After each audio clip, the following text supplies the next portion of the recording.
In the heart of a crimson desert, where twin suns painted the sky in perpetual twilight, stood the Obsidian Spire, a palace that seemed to breathe with its own dark life. Its jagged towers pierced the heavens like obsidian claws, while its walls shimmered with an otherworldly energy that made human technology seem primitive by comparison. This was the domain of Queen Nixura, the last of the ancient Dracthari race, whose very presence commanded both fear and reverence across the galaxy. Queen Nixura herself was a vision of terrifying beauty, her 6-foot frame wrapped in flowing garments that seemed woven from liquid shadow.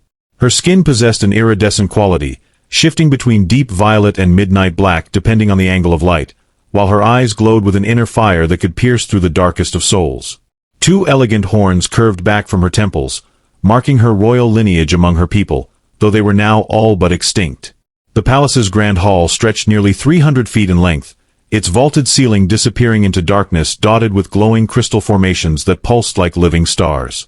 Massive columns carved with intricate runes lined the space, each telling stories of the Dracthari's ancient victories and tragic losses. The air carried a faint electrical charge, making human hair stand on end and causing their equipment to occasionally malfunction without warning. For centuries, this place had been forbidden to outsiders, protected by both advanced technology and ancient magic that even the most sophisticated human scientists couldn't comprehend. Yet tonight, something unprecedented had occurred. A lone human soldier now stood within these sacred halls, his standard-issue combat armor looking absurdly out of place against the backdrop of alien opulence. His name was Captain Darius Cole, a decorated officer of Earth's United Stellar Forces, known for his tactical brilliance and unorthodox methods. Darius had stumbled upon this place quite by accident during a routine patrol of the outer sectors. His fighter had been damaged in an asteroid field, forcing him to make an emergency landing on the supposedly uninhabited planet.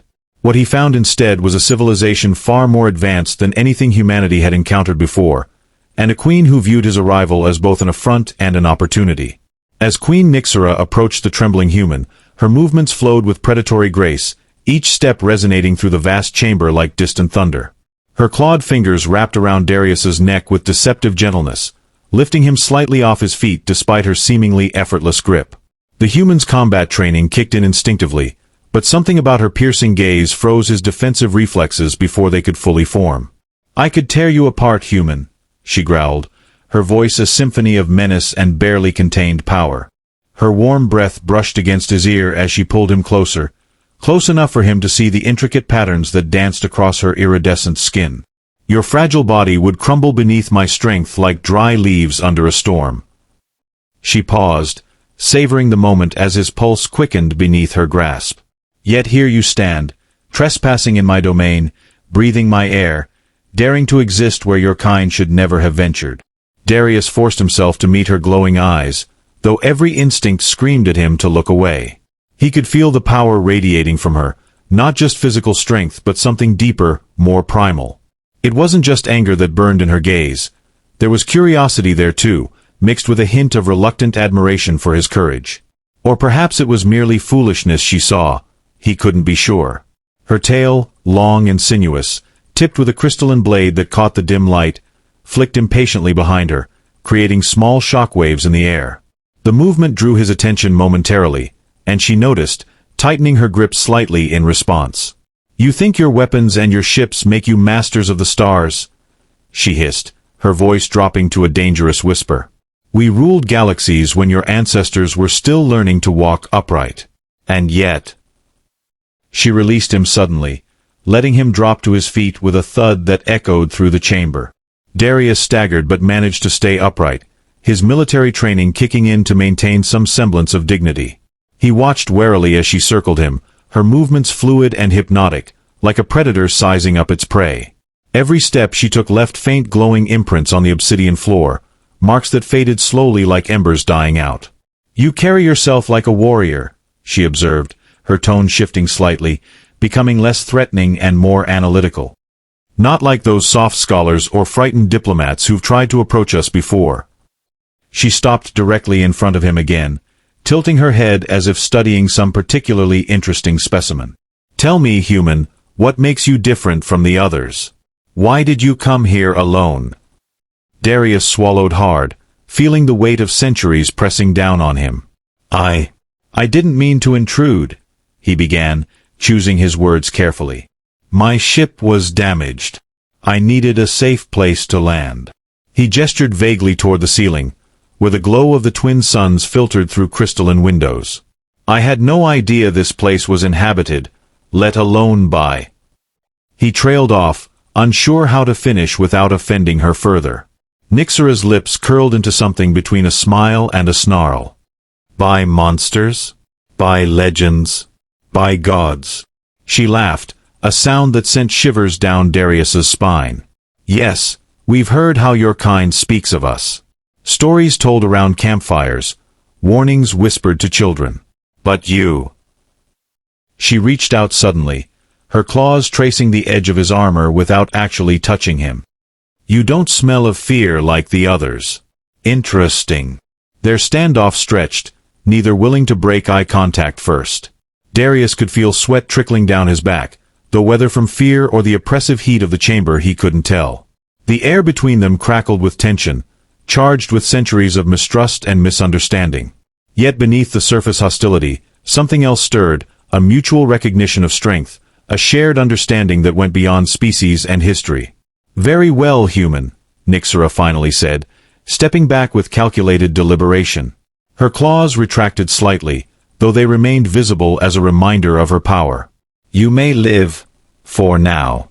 But know this, every breath you take in my presence is a gift, revocable at any moment. She turned away, her tail swishing behind her like a living weapon. Follow me. There are matters we must discuss, and time is something even I cannot command. As Darius followed the queen through the labyrinthine corridors of the Obsidian Spire, he couldn't help but marvel at the sheer alienness of everything around him. The walls seemed to pulse with life, shifting colors and patterns that defied logical explanation. Strange symbols floated in the air, rearranging themselves constantly like living equations. Occasionally, they passed other members of the Dracthyri race, beings who looked similar to Nixura but possessed subtle differences in their features and coloring, each carrying an aura of quiet power that made Darius's uniform and medals feel woefully inadequate. The temperature fluctuated wildly as they moved deeper into the palace, sometimes plunging to near-freezing levels only to spike to scorching heat moments later. Darius's breath created visible clouds in the cold sections, while sweat poured down his face in the hot zones. Yet Nixura seemed completely unaffected, her graceful stride never faltering as she led him through this environmental roller coaster. Her bare feet made no sound on the crystalline floor, while his boots clanged loudly, each step echoing through the halls like a challenge to the very foundations of the palace. They entered a massive chamber that appeared to serve as the palace's control center. Towering consoles of living crystal pulsed with inner light, attended by Dracthyri technicians whose fingers moved faster than Darius's eyes could follow.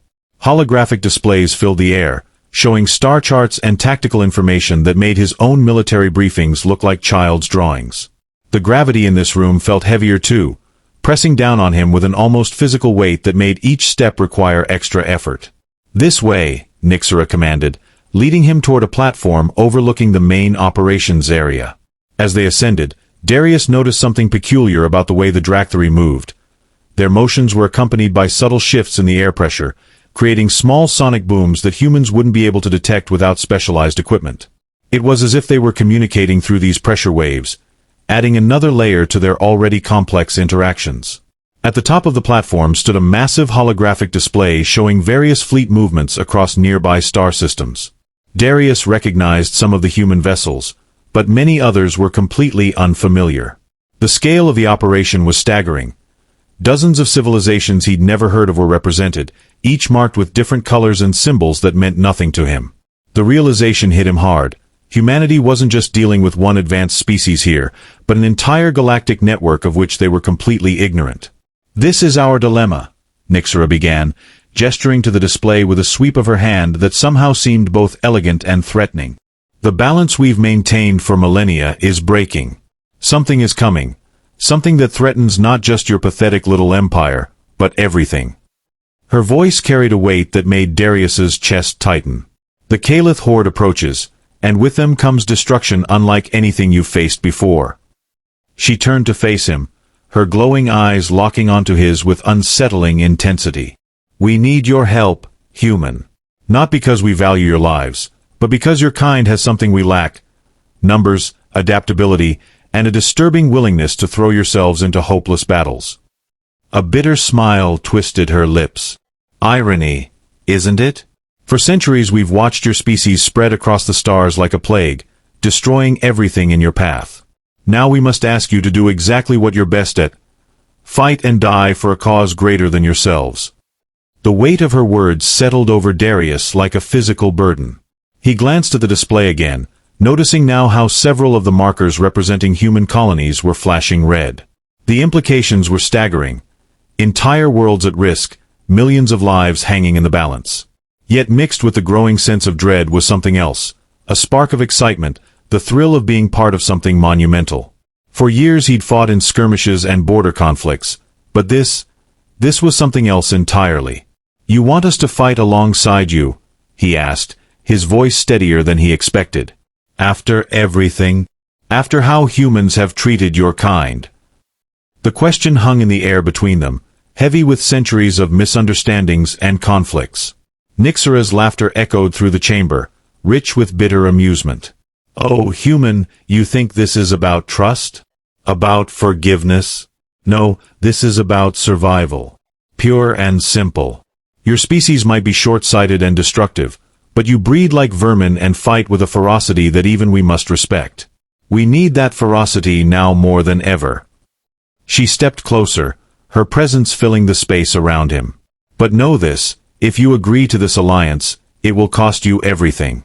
Your soldiers will die by the thousands. Your ships will burn. Your colonies will fall. And at the end of it all, if we survive, you'll still be nothing more than tolerated pests in our galaxy. Darius felt a surge of anger at her dismissive tone, but he forced it down. Instead, he focused on the tactical displays, noting how the Dracthyri forces were positioned defensively around key systems. And what happens if we refuse? He asked, already knowing the answer but needing to hear it from her. Her expression hardened, all traces of humor vanishing. Then you die anyway, but slower.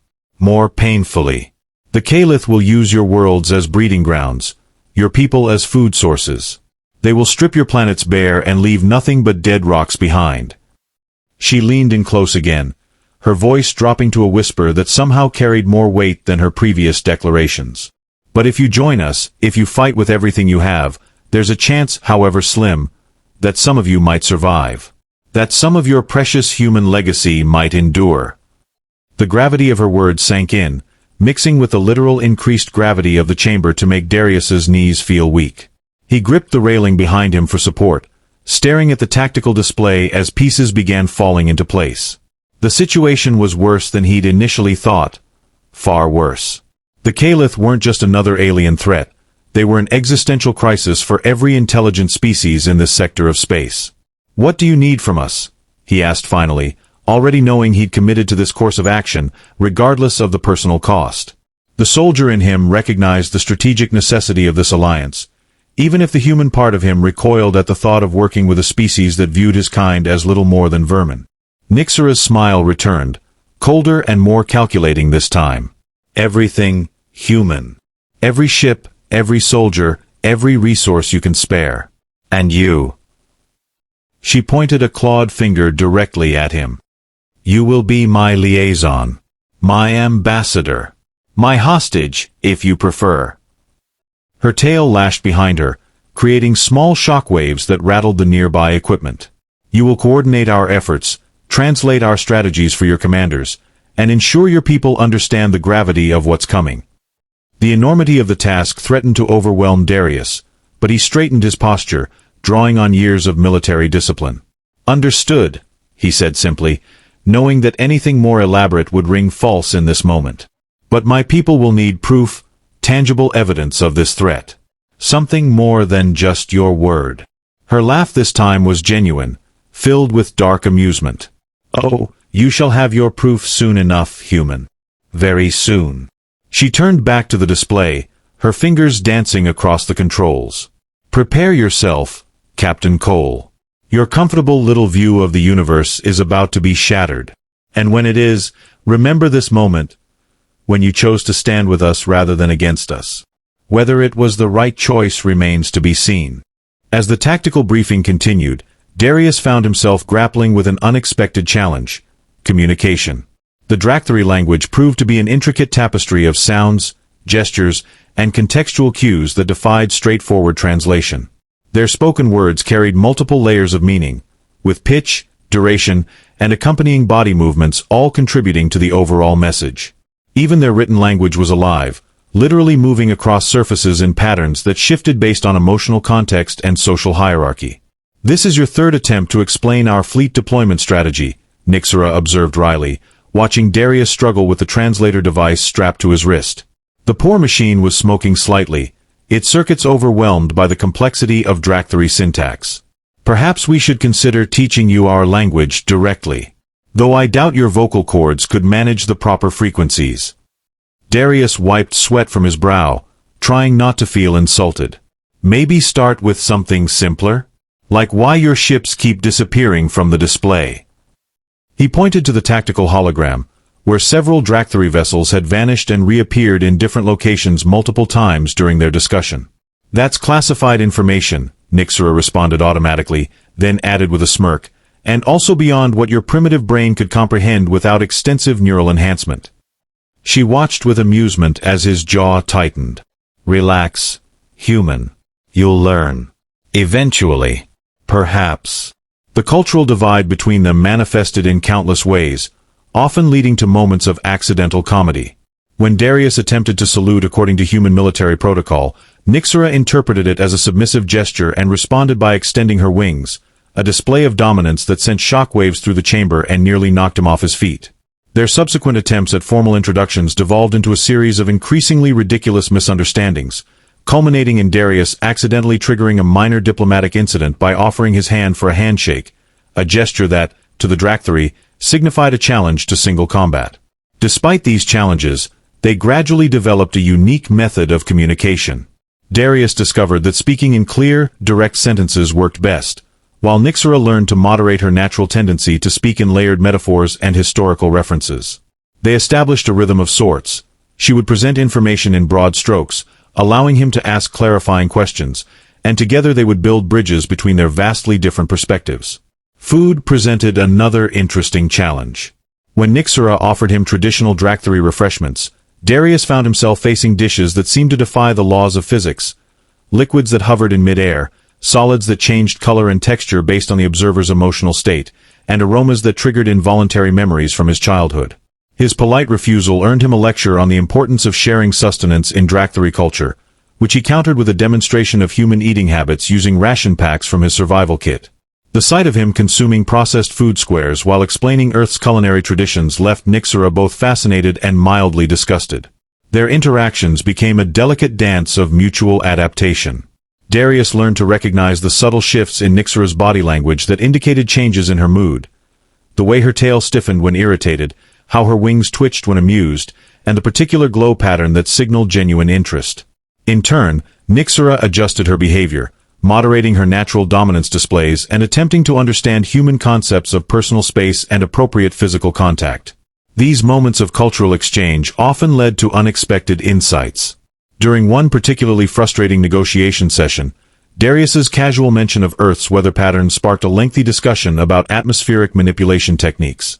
Nixura revealed that the Dractari had once terraformed entire planets, a capability that opened new possibilities for joint operations.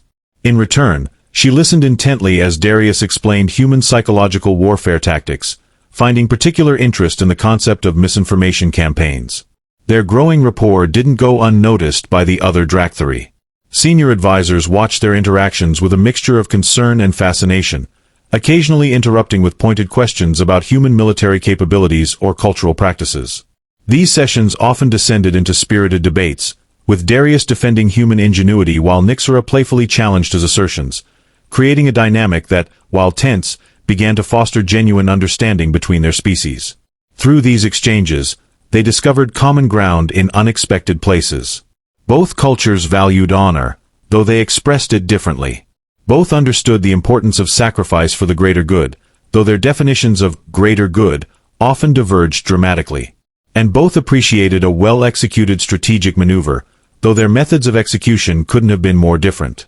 The turning point came during a simulated battle exercise, where Darius demonstrated human tactical flexibility by adapting to a sudden change in parameters that left the Dractari observers momentarily confused. Nixura watched with growing respect as he quickly reorganized his virtual forces, employing a combination of misdirection and concentrated force that, while crude by Dractari standards, showed remarkable creativity.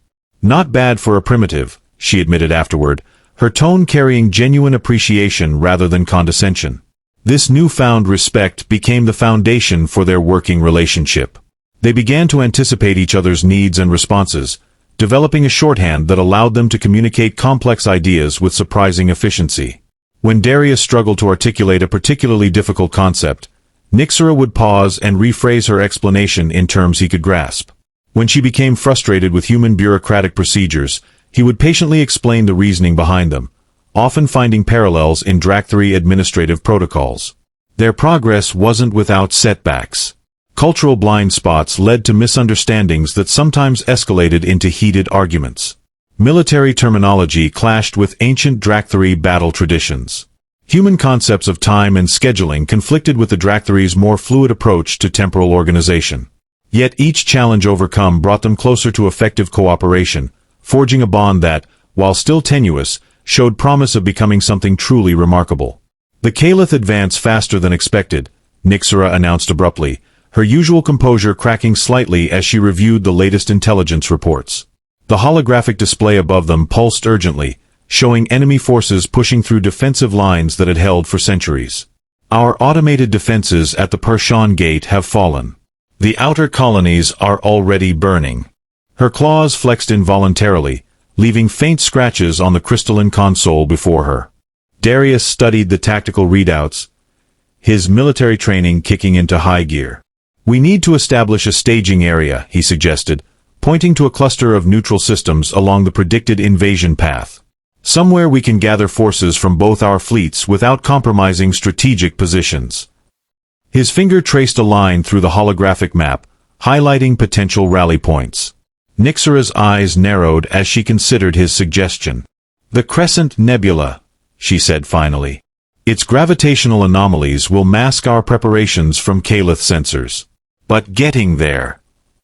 She tapped her claws against the console, creating small sparks that danced in the air. The journey requires passing through the shadow reaches. Dangerous territory, even for us. A young Dractari commander approached, his scales shimmering with anxiety. My queen, we've received reports of civilian ships attempting to flee through the eastern corridor. The Caith have set ambush points along their route.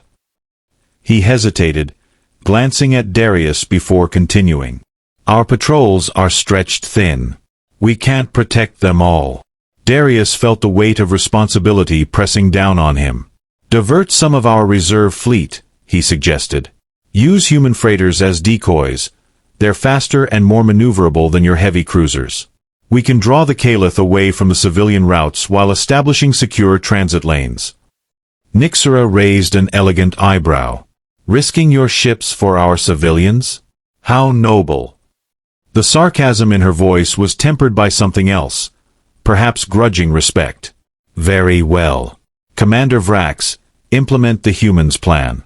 And send word to our forward observers. We need eyes on the Caith command structure. Find their weaknesses. As the commander hurried away, another alarm sounded. The display shifted to show real-time footage from a Dractari outpost on the frontier.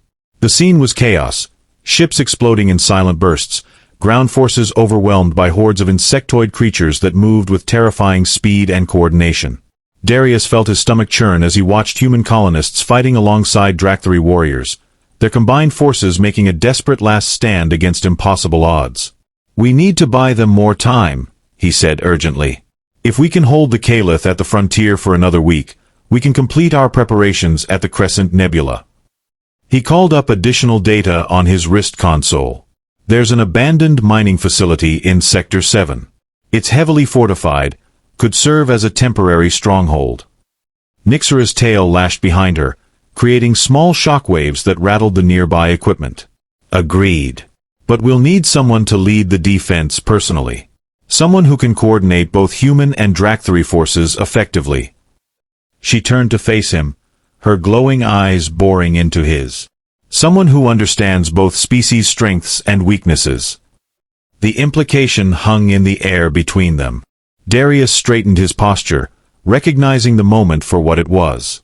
"I'll lead the defense," he volunteered, already mentally preparing for the mission. "But I'll need full authority to make tactical decisions on the ground. No time for cross-species approval chains in the heat of battle." To his surprise, Nixura nodded immediately. "Done. Take whatever forces you need.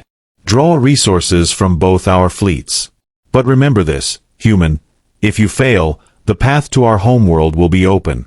And I will not hesitate to sacrifice you and your people to buy us more time." The weight of her words settled over him, but he met her gaze steadily. "Understood.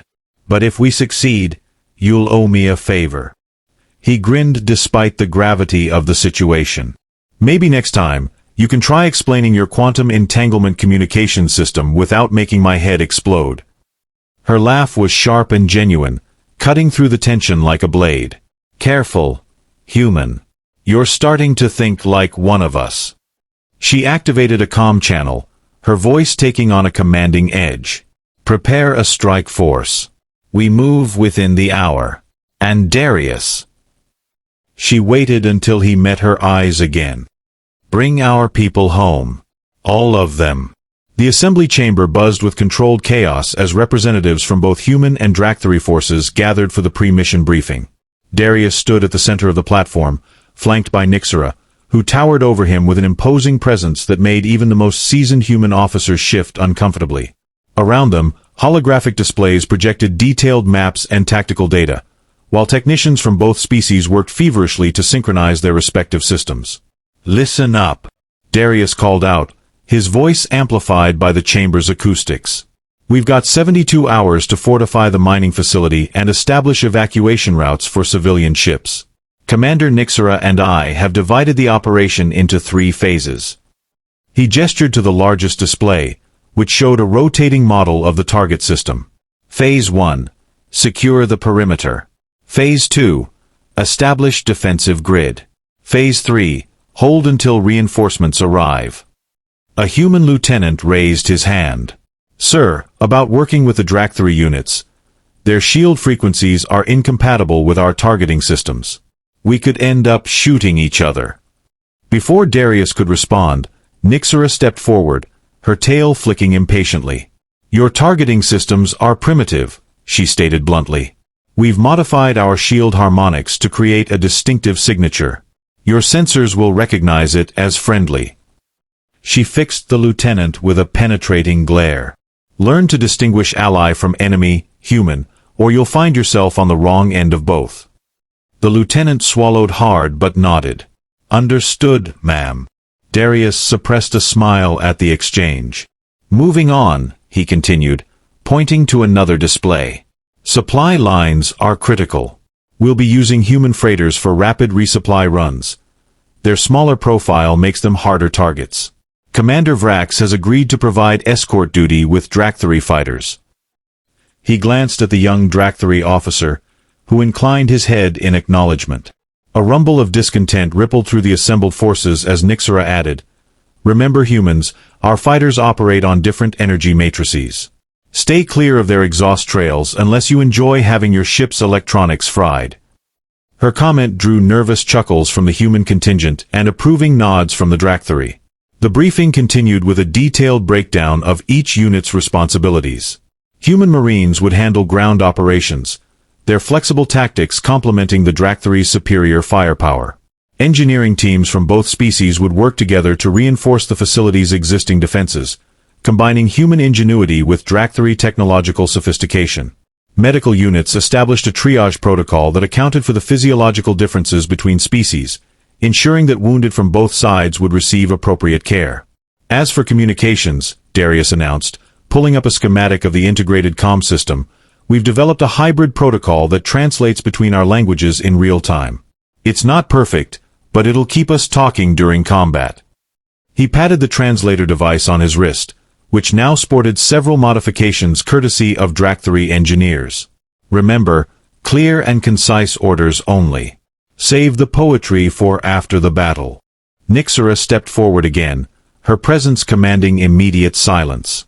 One final thing, she said, her voice carrying through the chamber with unmistakable authority. The Caith do not take prisoners. If captured, you will be consumed. Therefore, if overrun, activate your emergency destruct protocols immediately. Her eyes swept over the assembled forces, lingering briefly on Darius. No heroics. No last stands unless absolutely necessary. Our survival depends on maintaining operational integrity, not individual glory. The gravity of her words settled over the room, punctuated by the soft hum of equipment and the occasional crackle of energy discharges from nearby consoles. Darius felt the weight of leadership pressing down on him, knowing that every decision they made in this moment would affect the lives of thousands. He exchanged a glance with Nixura, reading in her expression the same mixture of determination and concern that he felt. "Dismissed," he called out, watching as the assembled officers began dispersing to their respective stations. "Let's get to work, people. We've got a fortress to defend and lives to save." As the chamber emptied, he turned to Nixura. "Well, that went better than expected." She gave him a sidelong glance, her lips curling into a faint smile. "For humans, perhaps. My warriors are still debating whether your species' odor is naturally offensive or if you've developed it as a primitive form of chemical warfare." Her tail swished behind her, creating small shockwaves that rattled nearby equipment. "Though I suppose that's progress of a sort." Their preparations intensified throughout the following hours, with both species throwing everything they had into the joint operation. Human engineers worked side by side with Dractari technicians, their combined efforts resulting in hybrid weapon systems that merged human versatility with Dractari power. Supply lines stretched across the stars, carrying everything from ammunition to specialized nutrients required by Dractari physiology. Communications channels buzzed with constant updates, as officers from both species learned to navigate the complexities of interspecies command structures. In the midst of this organized chaos, moments of genuine connection began to emerge. A human medic taught Dractari healers about battlefield triage techniques, while in return learning how to utilize their advanced biological regeneration technologies. Marine sergeants swapped stories with Dractari warriors about past battles, discovering shared values of courage and sacrifice beneath their different approaches to combat. Even the notoriously prickly Dractari Science Division found common ground with human researchers, collaborating on solutions to technical challenges that neither species could solve alone. Yet for every success, there were frustrations and setbacks. Equipment malfunctions occurred when human and Dractari technologies interacted unpredictably. Cultural misunderstandings led to minor incidents that required careful mediation. The constant pressure of impending conflict weighed heavily on everyone, testing the fragile bonds they were trying to forge. Through it all, Darius and Nixura remained at the center of the storm, their growing partnership serving as the anchor that kept the entire operation from unraveling. "They're learning," Nixura observed one evening as they reviewed progress reports in the command center. "Your people adapt quickly, even when faced with concepts that should be beyond their comprehension." She paused, watching a group of human engineers working with Dractari technicians on a particularly challenging modification. "It's impressive." Darius looked up from his console, surprised by the genuine note of admiration in her voice. "Your people aren't so bad either," he replied with a grin. "Once you get past the whole superior beings act." His smile widened as her tail twitched in mock annoyance. "Seriously though, this might actually work. We might actually pull this off." Her expression sobered, though her eyes retained a hint of warmth. "Don't celebrate yet, human. The hardest part is still ahead. But—" She hesitated, then added quietly, "I find myself believing in this alliance more with each passing day. Perhaps there's hope for your species after all." Their gaze met across the command console, filled with shared understanding and cautious optimism. Outside the observation windows, ships from both fleets moved in coordinated patterns, their lights blinking in the darkness like stars aligning in a new constellation. The preparations continued, each completed task bringing them closer to the inevitable confrontation, but also strengthening the bond between two species who had once viewed each other as enemies. As the final preparations neared completion, an unexpected development threw everything into chaos. A distress signal, garbled and weak, pierced through the static-filled communications channels. The source, a human research vessel that had been declared lost 2 years ago, now transmitting from deep within Caith-controlled space. The implications were staggering. If the ship's experimental quantum drive technology had fallen into enemy hands, the Caith would gain the ability to bypass even the most sophisticated defensive grids. "We have to mount a rescue operation," Darius insisted, his voice tight with urgency. That technology could change everything. Nixura's wings flared wide, creating a gust that sent papers flying across the command center. "Are you mad? Diverting forces now would compromise the entire defense strategy. Let them die. Their sacrifice would be honorable." The tension between them crackled like lightning, filling the chamber with palpable energy. Around them, officers from both species paused in their duties, sensing the gravity of the moment. The decision they faced wasn't just tactical. It was a test of their fledgling alliance, a moment that would define whether their cooperation could withstand conflicting priorities. "They're human," Darius pressed, his jaw tightening. "Our people. We can't just abandon them." "And what of my people?" Nixura countered, her voice rising with controlled fury. "What of the billions who depend on this defense holding? Would you trade their lives for a handful of scientists?" She stepped closer, her presence overwhelming. "This is why your kind is so dangerous, human. Your inability to see beyond immediate emotions, to prioritize short-term gains over long-term survival." The argument escalated, drawing in senior officers from both sides. Human commanders argued for the rescue mission, citing moral obligation and strategic necessity. Dractari advisors warned of the risks, presenting mathematical models that showed the probability of mission failure. The chamber became a cacophony of voices, each side digging in their heels as old prejudices and new fears collided in a perfect storm of interspecies tension. "We have the resources to do both," Darius argued, calling up alternative deployment scenarios on the main display. "If we adjust the timing of our reinforcements." "Adjusting timing creates vulnerabilities," Nixura interrupted, her claws sparking against the console as she highlighted potential weak points in his plan. "Vulnerabilities the Caith will exploit without hesitation." Their debate grew more heated, each point and counterpoint building upon the last until the room vibrated with the force of their opposing wills. Yet beneath the surface conflict lay something else, a recognition that this moment wasn't just about a rescue mission or defensive strategy. It was about trust, about proving that their alliance could weather storms stronger than any they had faced before. "You taught me to think like one of you," Darius said finally, his voice quieter but carrying more weight than his previous arguments. "To see beyond immediate threats to larger patterns. So help me see this clearly, Nixura. Help me understand why saving our people is wrong." Her expression shifted, surprise breaking through her regal mask. For a moment, the chamber fell silent, the weight of his words settling over everyone present. Slowly, deliberately, she deactivated the tactical display and turned to face him fully. "Very well," she said, her voice steady but softer than before. "Show me your plan. Convince me that your human sentimentality doesn't have to mean our destruction." She gestured to the assembled officers. "All of you, work together. Find a solution that honors both our people's needs. Because if we cannot resolve this conflict, then everything we've built here is worthless." The room erupted into focused activity, humans and Dractari working side by side with renewed determination. Technical specialists from both species collaborated on modified flight paths, while tactical experts developed contingency plans that incorporated elements from both military traditions. Mediators translated not just words but cultural nuances, helping each side understand the other's concerns and priorities.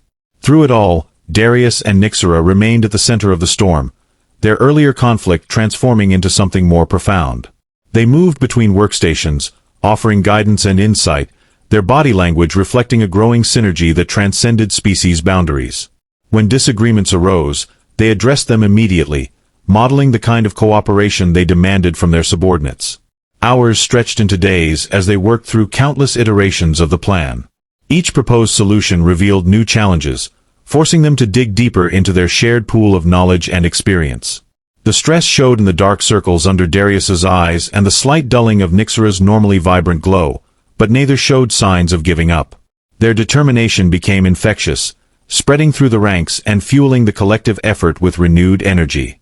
Finally, a breakthrough emerged from an unlikely source: a junior human engineer working with a Dractary physics specialist. They proposed utilizing the abandoned mining facility's original infrastructure in a way that would allow both missions to proceed without compromising defensive readiness.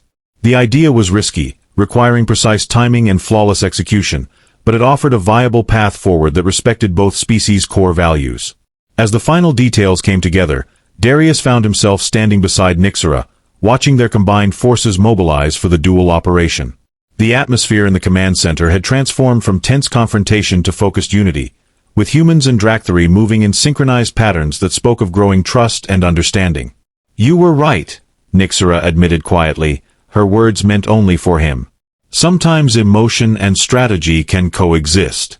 Perhaps that's something we both needed to learn." She glanced at him sideways, her expression softening in a way he hadn't seen before. "Just don't make a habit of being right, human. It's annoying." Her attempt at levity broke the remaining tension, drawing smiles from nearby officers who had witnessed their entire tumultuous journey. As they finalized the operation orders, Darius realized that something fundamental had changed, not just in their tactical approach, but in the very nature of their alliance. They had moved beyond mere cooperation, beyond mutual benefit, into something deeper and more complex. The moment of truth arrived sooner than expected.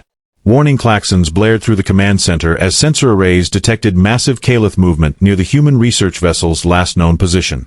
Simultaneously, scout ships reported increased enemy activity along the defensive perimeter at the mining facility. The carefully crafted plan was about to face its ultimate test, and every officer in the room knew it. "Execute Operation Crossfire," Nixura commanded, her voice ringing with authority.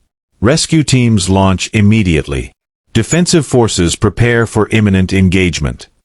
Her tail lashed behind her, creating shockwaves that rattled the equipment but failed to disturb the focused calm that had settled over the command staff. Darius watched as human and Dractary forces deployed in perfect synchronization. There. The rescue operation unfolded with precision that belied the chaos of battle. Human stealth frigates, cloaked by Dractary energy fields, slipped through Caith patrol lines like shadows in the void. The hybrid technology worked flawlessly, masking their approach as they closed in on the stranded research vessel. Meanwhile, at the mining facility, a coordinated barrage of human and Dractary firepower repelled wave after wave of Caith assaults, buying precious time for the rescue team. "Rescue fleet is within range," reported Commander Vrax, his voice steady despite the tension crackling through the command center. "Enemy forces are converging on their position." Nixura's claws flexed against the edge of the tactical display, her glowing eyes locked onto the holographic representation of the battlefield. "Hold them off," she ordered, her tone sharp but controlled. "We cannot afford to lose that ship." Darius stood beside her, watching as human marines boarded the research vessel under heavy fire. The Caith had anticipated their move, deploying swarms of insectoid drones to intercept the boarding party. But the humans were ready. Armed with Dractary plasma rifles modified for their physiology, they cut through the enemy ranks with devastating efficiency. It was a sight that made even Nixura pause, her lips curling into an almost imperceptible smile. "They fight well," she murmured, more to herself than anyone else. "Your species may yet surprise me." As the rescue mission unfolded, the mining facility became a crucible of survival. The Caith threw everything they had at the defenders, their massive hive ships disgorging endless waves of warriors. Yet the combined forces held firm, each side compensating for the other's weaknesses. Human ingenuity countered the Caith's overwhelming numbers, while Dractary firepower shattered the enemy's momentum. At one point, a breach in the perimeter threatened to collapse the entire defense grid. A squad of human engineers, working alongside Dractary technicians, jury-rigged a solution using spare parts from both fleets. They created a makeshift shield generator that pulsed with alien energy, holding back the tide just long enough for reinforcements to arrive. The moment it powered up, cheers erupted across the comm channels, human shouts mingling with the resonant trills of Dractary approval. Back at the command center, Darius and Nixura coordinated the dual operations with growing synergy. Their arguments had given way to seamless collaboration, each instinctively understanding the other's priorities. When a critical decision needed to be made, they no longer hesitated to defer to one another's expertise. It wasn't just strategy, it was trust. "The rescue team has secured the research vessel," came the report from the field. "They're extracting now, but the Caith flagship is moving to intercept." Nixura's wings flared wide, casting an ominous shadow over the command console. "Divert our reserve fleet to cover their retreat," she commanded. Then, turning to Darius, she added, "And prepare the mining facility's self-destruct sequence. If this fails, we'll need to deny the Caith any advantage." Darius nodded grimly, relaying the orders without hesitation. Every fiber of his being screamed against the idea of destruction, but he understood the necessity. War demanded sacrifices, and leadership meant making the hardest choices first. The final moments of the operation felt like hours compressed into seconds. The rescue fleet raced toward the safety of the mining facility's defensive perimeter, pursued by the Caith flagship. Its massive form loomed in the distance, bristling with weapons and teeming with hostile life forms. For a brief, heart-stopping instant, it seemed impossible that they could escape. Then, something extraordinary happened. The rescued research vessel, thought to be crippled and useless, suddenly surged forward. Its experimental quantum drive roared to life, generating a localized distortion field that disrupted the Caith flagship systems. Caught off guard, the behemoth faltered, its weapons firing wildly as it struggled to regain control. "Now!" Nixura barked, seizing the opportunity. "All units, converge on the flagship. Take it down before it recovers." Human and Dracthari forces struck in unison, their combined assault overwhelming the disoriented enemy. Plasma beams lanced through space, shredding the flagship's hull. Missiles streaked like comets, detonating in brilliant bursts that illuminated the battlefield. Amid the chaos, the rescue fleet slipped past the wreckage and into the protective embrace of the mining facility's defenses. When the dust settled, the Caith forces retreated, leaving behind a graveyard of ships and shattered ambitions. The victory was hard-won, but undeniable. In the aftermath, Darius found himself standing with Nixura on the observation deck of the mining facility. Below them, repair crews from both species worked tirelessly to mend the damage inflicted during the battle. The air hummed with activity, a testament to the resilience and determination of those who had fought side by side. "You did well, human," Nixura said, her voice softer than usual. She glanced at him, her glowing eyes reflecting a mixture of pride and something else, something deeper. "Better than I expected." Darius chuckled, leaning against the railing. "I think we both did better than expected. You trusted me when it mattered most, and I learned to see things your way, even if it killed me to admit it sometimes." For a moment, neither spoke. The silence between them was comfortable, filled with unspoken understanding. Then Nixura extended her hand, not a gesture of dominance or submission, but one of equality. "Perhaps there's hope for your species after all," she said, her tone light but sincere. "Maybe we can build something together that lasts beyond this war." Darius grasped her hand firmly, feeling the strength in her grip. "We already have," he replied. "This alliance isn't just about survival anymore. It's about proving that two different peoples can stand together. Not because they have to, but because they choose to." As they gazed out at the stars, the scars of battle fading into the vastness of space, a new chapter began. Humanity and the Dracthari were no longer adversaries, nor mere allies. They were partners, bound not only by necessity but by mutual respect and shared purpose. And though the galaxy still held countless dangers, they faced them now with unity forged in fire and tested in the crucible of war. Somewhere among the twin suns of the Crimson Desert, the Obsidian Spire stood tall, a symbol not of division, but of hope. Within its halls, humans and Dracthari continued to work, learn, and grow together. The road ahead would be long and fraught with challenges, but for the first time in centuries, the future looked brighter than the past. And so, under the watchful eyes of Queen Nixura and Captain Darius Cole, a fragile peace took root, a peace built not on fear or conquest, but on the courage to reach across the divide and find common ground. In the end, it wasn't just a victory against the Caith. It was a triumph of connection, a reminder that even in the darkest times, bridges could be built where none had existed before.